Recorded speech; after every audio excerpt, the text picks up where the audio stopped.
தந்தி தொலைக்காட்சி நேயர்களுக்கு வணக்கம். நல்லதை சொல்வோம், நல்லதை செய்வோம், நல்லதே நடக்கும். இன்று 17/3/2025 திங்கட்கிழமை. சித்திரை நட்சத்திரம் மதியம் 1:38 வரை, பிறகு சுவாதி. இன்றைக்கு உங்களுக்கு நான் சொல்ல இருக்கிற நல்ல கருத்து, இன்றைக்கு சித்திரை நட்சத்திரம் பார்த்து வழிபட்டால் அச்சமில்லாத வாழ்க்கை அமையும் அப்படின்னு சொல்றது வழக்கம். சித்திரைங்கிறது யாருடைய கால் அப்படின்னா, மிருகசீரிஷம், சித்திரை, அவிட்டம், செவ்வாய்க்குரிய கால். சித்திரை நட்சத்திரத்தில் பிறந்தா கண்டிப்பாக அந்த செவ்வாய்க்குரிய முருகப்பெருமானை வழிபட வேண்டுமா. அப்படி முருகப்பெருமான் வழிபாடை பற்றி தான் நான் தொடர்ந்து சொல்லிக்கிட்டு வரேன். கூறும் குறைதீர்க்கும் 6 படை வீடுகள்னு சொல்லி அந்த கவிதையை முழுமையாக நான் உங்களுக்கு சொல்லலை. ஒவ்வொரு படை வீடாக பற்றி சொன்னேன். பரங்குன்றம் திருமணத்தை நடத்தி வைக்கும், பழனிமலை ஞானத்தை மெளிர வைக்கும், திருச்செந்தூர் பகை நீங்க வழியை காட்டும், திருத்தணியோ கோபத்தை அகற்றி வைக்கும். அது வர சொல்லியிருந்தேன். அடுத்ததும் சொன்னேன், பொருத்தமுள்ள சுவாமிமலை தந்தை கொண்ட போர்க்குணத்தை உடனடியாய் மாற்றி வைக்கும். அதுக்கு அடுத்தது கருத்தான முதிர் சோலை, பழமுதிர் சோலை இருக்கு இல்லையா, கருத்தான முதிர் சோலை சென்று வந்தால் காசு பண புழக்கத்தை அதிகரிக்கும். இது ஒரு பாடல். கருத்தான முதிர் சோலை சென்று வந்தால், பழமுதிர் சோலை போயிட்டு வந்தீங்க அப்படின்னா பணப்புழக்கம் நன்றா இருக்கும், காசு பண புழக்கம் அதிகரிக்கும்னு சொல்லி அந்த கவிதையை முடியுது. ஆக இப்படி 6 படை வீடுகளுக்கும் நம்ம போக இயன்றவங்க போகலாம், இல்லைன்னா அந்த படத்தை வீட்டில் வச்சு கும்பிடலாம். ஆனால் முருகப்பெருமான் முன்னால நல்ல பாடல்கள் பாடணும். வேண்டாம், இல்லை அப்படிங்கிற வார்த்தைகள்லாம் வராத பாடல்களாக, நல்ல பாடல்களாக, அதாவது பாசிட்டிவ் சிந்தனையாக உள்ள பாடல்களாக, வேண்டுதல் பதிகங்கள் படிக்கலாம், கவசங்கள் படிக்கலாம். அப்படி படிக்கின்ற பொழுது உங்கள் வாழ்க்கை மிக வளர்ச்சியும் இருக்கும். வளர்ச்சியில் வந்த தளர்ச்சியும் அகலும், வருமானம் உயரும், வாழ்க்கை தேவைகள் உடனுக்குடன் பூர்த்தியாகும். முருகப்பெருமான் வழிபாடு முன்னேற்றம் தரும் வழிபாடு என்பதை சொல்லி இனி இந்திய ராசி பலன்களை இப்பொழுது உங்களுக்கு வழங்கப் போகின்றேன்.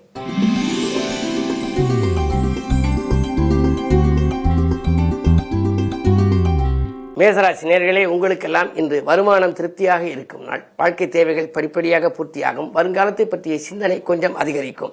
வருங்காலத்தில் இதை செய்யலாமா, அதை செய்யலாமா, நம்முடைய குழந்தைகளுக்கு இப்படி எதிர்காலம் அமைய என்ன செய்ய வேண்டும் என்றெல்லாம் சிந்திப்பீர்கள். ராசிநாதனாக விளங்கும் செவ்வாய் 3ஆம் இடத்தில் புதன் வீட்டில் இருக்கின்றார். புதன் என்பது கல்விக்கு அதிபதி.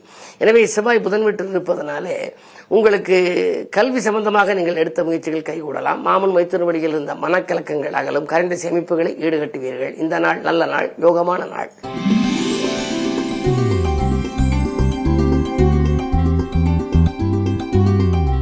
ரிஷபராசி நேயர்களே, உங்களுக்கெல்லாம் உயர்ந்த மனிதர்களின் சந்திப்பு கிடைத்து உள்ள மகிழும் நாள்.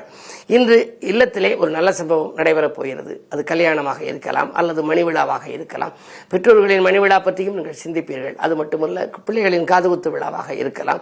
கடமையில் இருந்த தொய்வு அகலுகின்ற நாள் என்று கூட கருதலாம். அது மட்டுமல்ல, பொதுநலத்தில் இருப்பவர்களுக்கு நல்ல பொறுப்புகள் கிடைக்கும். ராசியிலேயே குரு இருக்கின்ற பொழுது தொட்டது துலங்கும், தொழில் முன்னேற்றம் உண்டு என்று சொல்லுவது வழக்கம்.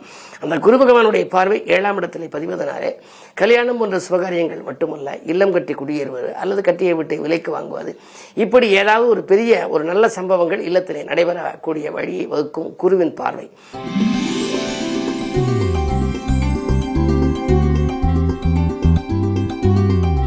மிதுனராசி நேயர்களே, உங்களுக்கு ராசியிலேயே செவ்வாய் 6க்கு அதிபதி செவ்வாய். உத்தியோகத்திலே மாற்றம், ஊர் மாற்றங்கள் வரலாம், அல்லது இலாகா மாற்றம், இடமாற்றங்கள் வரலாம். 6க்கு அதிபதியாக இருந்து 11க்கு அதிபதியாக இருப்பதால் வரும் மாற்றம் நல்ல மாற்றமாகவே இருக்கும். உத்தியோகத்திலே உயர்வு கிடைக்கலாம். ஊதிய உயர்வோடு கூடிய இடமாற்றம் கூட வரலாம். கணவன் ஒரு இடம், மனைவி ஒரு இடத்தில் வேலை பார்த்தால் இருவரும் இணைந்து ஒரே இடத்தில் பணிபுரியும் சூழல் கூட உருவாகலாம். அப்படிப்பட்ட ஒரு சிறப்பான நாளாக இந்த நாள் உங்களுக்கு அமைகின்றது.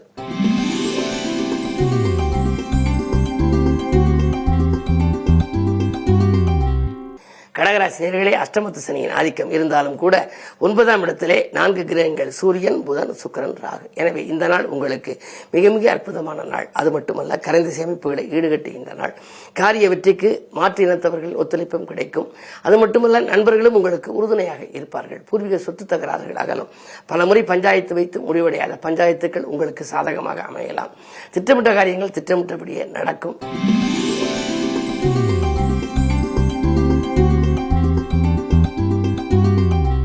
சிம்மராசி நேயர்களே, உங்களுக்கு கண்டகச்சனி, 7ஆம் இடத்திலே சனி. எனவே ஆரோக்கிய தொல்லைகள் உண்டு. கொஞ்சம் கூடுதல் விரயம் ஏற்படலாம். குடும்ப சம்பந்தமாகவும் விரயம் ஏற்படலாம், அல்லது வேறு ஏதேனும் நண்பர்களுக்கு கொடுத்து உதவியும் விரயங்கள் ஆகலாம். என்ன இருந்தாலும் விரயத்தை நீங்கள் சமாளிக்க வேண்டிய சூழல் உண்டு. 11ஆம் இடத்திலே செவ்வாய் இருக்கிறது. ஒரு சிலருக்கு கடன் சுமையின் காரணமாக இடம் அல்லது வீடை விற்கும் சூழலும் உருவாகலாம். அப்படி விற்றாலும் கூட உங்களுக்கு மனக்கலக்கங்கள் கொஞ்சம் அதிகரிக்கும். பணப்புழக்கம் நன்றாக இருந்தாலும் மனக்கலக்கம் அதிகரிக்கும் நாள் என்று நான் குறிப்பிடுவது வழக்கம். அந்த அடிப்படையில் பார்த்தால் 10லேயும் குரு இருக்கின்றார். 10ல் குரு இருந்தால் பதவி மாற்றம் என்பார்கள்.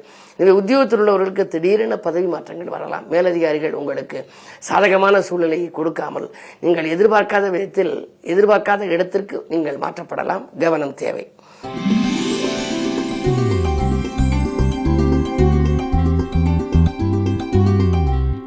கன்னிராசி நேயர்களே, ஜென்மத்தில் கேது. ஆன்மீக நாட்டம் அதிகரிக்கும். ஆன்மீகத்திலே நீங்கள் திளைத்து புகழ்பெற்ற ஆலயங்களுக்கு சென்று வழிபட்டு வர வேண்டும் என்ற எண்ணத்தை இன்று நிறைவேற்றிக் கொள்வீர்கள்.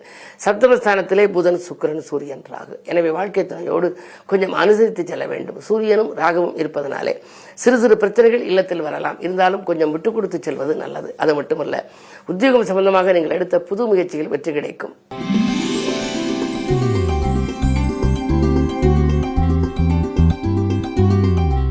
துலாம் ராசி நேயர்களே, உங்கள் ராசியிலேயே சந்திரன். தொழில் வளம் மிகச்சிறப்பாக இருக்கிறது. உங்களுடைய வாழ்க்கை தேவைகள் படிப்படியாக பூர்த்தியாகும்.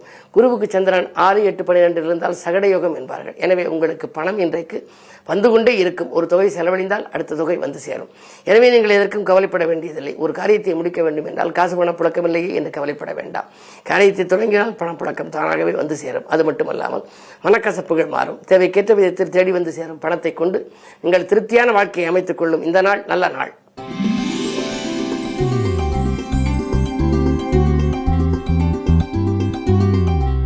விருச்சிக ராசி நேயர்களே, உங்களுக்கெல்லாம் இன்று பொதுநல ஈடுபாடு அதிகரிக்கும் நாள்.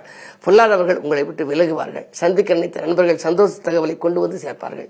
பிள்ளைகளின் எதிர்கால நலன்கருதி நீங்கள் திட்டிய திட்டங்கள் வெற்றி பெறும். குறிப்பாக அவருடைய கல்யாண கனவுகளை நனவாக்குவது அல்லது கடமையில் இருந்த தொய்வை அகற்றுவது, வேலை வாங்கி கொடுப்பது அல்லது வெளிநாட்டில் பயணத்திற்காக ஏற்பாடு செய்வது, இப்படி ஏதாவது குழந்தைகள் சம்பந்தமாக நீங்கள் முயற்சி செய்தால் அந்த முயற்சியில் வெற்றி கிடைக்கலாம். கூறுபார்வை இருப்பதனாலே கொடுக்கல் வாங்கல்கள் சிறப்பாக இருக்கும்.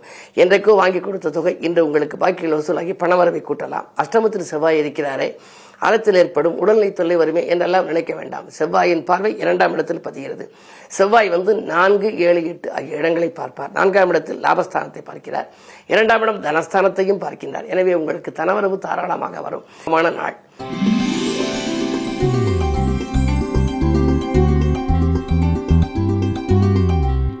தனுசு ராசி நேயர்களே, உங்களுக்கெல்லாம் இன்று கொஞ்சம் தடைகள் அதிகரிக்கின்ற நாள். சகோதரத்தாலும் தொல்லை, அருகில் இருப்பவர்களாலும் துயரங்கள் வருகிறது என்று கவலைப்படுவீர்கள். திட்டமிட்ட காரியத்தை திட்டமிட்டபடி செய்ய இயலாது. வீண் பலிகளுக்கு ஆளாக நேரிடும். யாருக்கேனும் பணப்பொறுப்பு சொல்லி தொகை வாங்கி கொடுத்திருந்தால் அது வருவதில் தாமதங்கள் வந்து அதன் மூலமாகவும் உங்களுக்கு படிகள் வரலாம். என்ன இருந்தாலும் இன்று நீங்கள் பொறுமையோடு செயல்பட வேண்டும். 3ஆம் இடத்திலே சனி கொஞ்சம் வலிமை இழந்திருக்கின்றார். உடன்பிறப்புகளை நம்பி எதுவும் பயனில்லையே என்று நினைப்பீர்கள். உடன் இருப்பவர்களாலும் உங்களுக்கு ஒத்துழைப்பு கிடைப்பது அரிது. 6இல் குரு இருப்பதனாலே பகைக்கு மத்தியில் வாழ்க்கை ஏற்படும் என்பதனாலே இன்றைக்கு அதிலிருந்து நீங்கள் விலக ஆன்மீக பெருமானை வழிபடுவது நல்லது.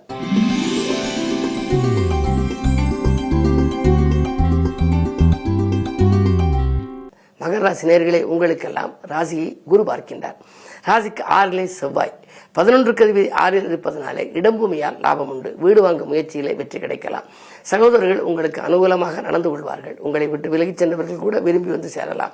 பதவி உயர்வு வருவதில் இருந்த தாமதங்கள் அகலும். பணி நீக்கம் செய்யப்பட்டவர்கள் மீண்டும் பணியில் சேர வாய்ப்பு உண்டு. நீங்கள் எதை எந்த நேரம் செய்ய நினைத்தாலும் அதை செய்ய இயலும் அளவிற்கு கிரக நிலைகள் உங்களுக்கு சாதகமாகவே இருக்கிறது.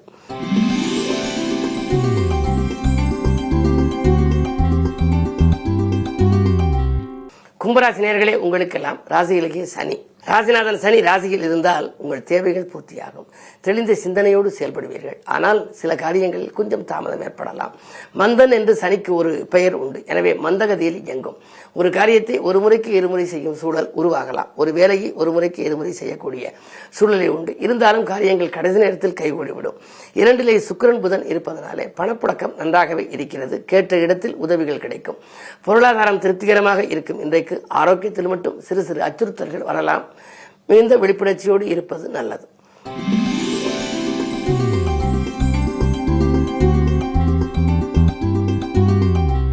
மீனராசி நேயர்களே, உங்களுக்கு சந்திராஷ்டமம். எதை செய்தாலும் யோசித்து செய்ய வேண்டும். பாசம் காட்டியவர்களின் வேஷம் கலையும் நாள். பக்கத்தில் இருப்பவர்கள் சிக்கல்களுக்கு கொடுக்க நேரிடும். பண நெருக்கடியும் கொஞ்சம் அதிகரிக்கும். ஒரு கடனை அடைக்க மற்றொரு கடன் வாங்கும் சூழல் கூட உருவாகலாம். எது செய்தாலும் ஒரு முறைக்கு பல முறை யோசித்து செய்ய வேண்டும். குடும்பத்தில் கருத்து வேறுபாடுகள் அதிகரிக்கும். பழைய பிரச்சனைகள் மீண்டும் தலை தூக்கலாம். தொழில் பங்குதாரர்களாலும் தொல்லைகள் உண்டு. நாங்கள் விலகிக் கொள்வதாக சொல்லி அச்சுறுத்துவார்கள். என்ன இருந்தாலும் நீங்கள் எதையும் சமாளிக்கும் திறனை வளர்த்துக் கொள்ள வேண்டும். எதிர்மறை கருத்துக்களை, எதிர்மறை சிந்தனைகளை தவிர்த்து நேர்மறை சிந்தனைகளை வளர்த்துக் கொள்ளுங்கள். இன்று வழிபாட்டின் மூலமாக உங்களுடைய வளர்ச்சியில் உள்ள தளர்ச்சியை ஓரளவேனும் அகற்றிக்கொள்ள இயலும். மேலும் விவரங்கள் அறிய தினத்தந்தி படியுங்கள்.